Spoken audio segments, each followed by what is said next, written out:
బాబా ఉయ్యాల్లో పడుకున్న బాబా ఇది బాబా సేయి తీసుకుంటున్న బాబా అంటారు.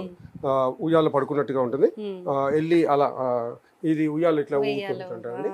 ఇది కూడా మొన్న సిడీలో ఈ విగ్రహం కూడా పెట్టడం జరిగిందండి. ఇది బాబా యాక్చువల్గా అండి ఇది ఉయ్యాల ఎప్పుడైతే దీన్ని ఉన్న ప్రత్యేక సంతకి ఆయన దారం పోగు మీద పడుకుంటాడండి. ఇది యాక్చువల్గా దారం ఉంటుంది. ఆయన బతుకున్నప్పుడు ఆ ఉయ్యాల దారం పోగు మీద అంటే భక్తులు ఆశ్చర్యపోయేవాళ్ళు. దారం మీద ఎలా పడుకుంటారు, ఎంత బరువు ఉంటారు, బాబా గారు ఎంత బరువు ఉంటారు, ఉయ్యాలు ఎంత బరువు ఉంటారు, దారం మీద అంటే ఆయన ఒక అద్భుతం అది మహిమలుగా చెప్పుకుంటారు. అంటే ఇక్కడ నాకు ఒక డౌట్ వస్తుంది సార్, సాయిబాబానే ఎంచుకోవడానికి ఏంటి రీజన్? అంటే మేడం మొట్టమొదటి విగ్రహం నేను యాక్చువల్గా పుల్లారెడ్డి గారి విగ్రహం చేశానండి.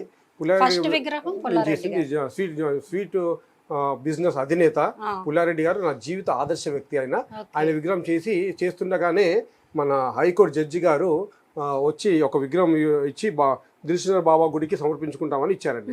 ఒక విగ్రహం చేసిన తర్వాత ఆ సెంటిమెంట్గా ఇంటికి తీసుకెళ్ళండి, ఇంట్లోంచి పూజ చేసి పంపిస్తా అని ఇంటికి తీసుకెళ్ళి పెట్టగానే వాళ్ళందరూ కుటుంబ సభ్యులందరూ చూసి షాక్ అయిపోయారు.